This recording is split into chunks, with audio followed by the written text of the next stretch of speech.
I've been asking this question for some time now. Obviously, the period between 1916 and 1923 was very turbulent throughout the country, but in particularly in Wexford's history. In 1916, the Wexford rebels took in Escorty town during the Easter Rising, and then subsequently Wexford was very active in both the War of Independence and the Civil War. During the War of Independence, there was numerous attacks on Royal Irish Constabulary barracks. The Black and Tans were introduced. There was raids. There was counter-raids. It became quite vicious. Many people in Wexford were imprisoned, often mistreated, often tortured. Many escaped from these prisons. After the signing of the treaty, the IRA in Wexford was very much split down the middle.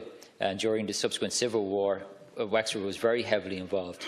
And local historians Furlong and Hayes in their book state that the split between anti-treaty and pro-treaty adherents was countrywide, but County Wexford became one of the most violent counties in the Civil War. The conflict which scarred and divided families followed a pattern, again, of guerrilla warfare. So I'm just wondering, Minister, specifically, can you outline what your department intends to do in terms of commemorating the events, both for the War of Independence and the Civil War in the County of Wexford?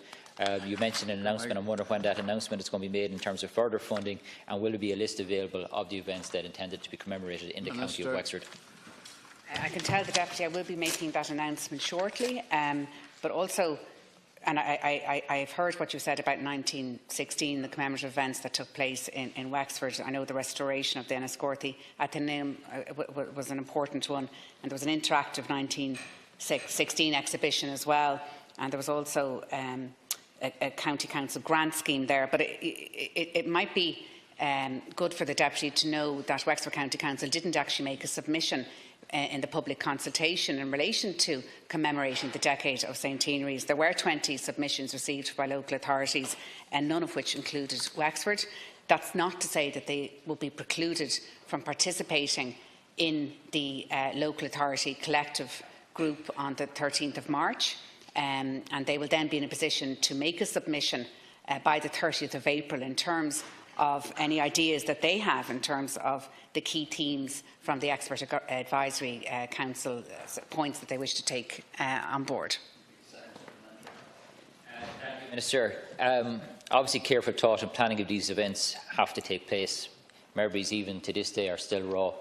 So they are. The 2016 events were very well received in my own county of Wexford, and it is imperative the same sensitive note obviously is forthcoming for upcoming events. But equally, commemorations should take place. Sensitivity obviously should not be an excuse for avoidance. This is about our history, it's about the birth of our nation, and it's about Ireland rightfully taking its place among the independent nations of the world. I am somewhat surprised that Wexford County Council did not make a submission, as I think in 1916 events they were very heavily involved, and perhaps it may just have been an oversight on their part. Thank you.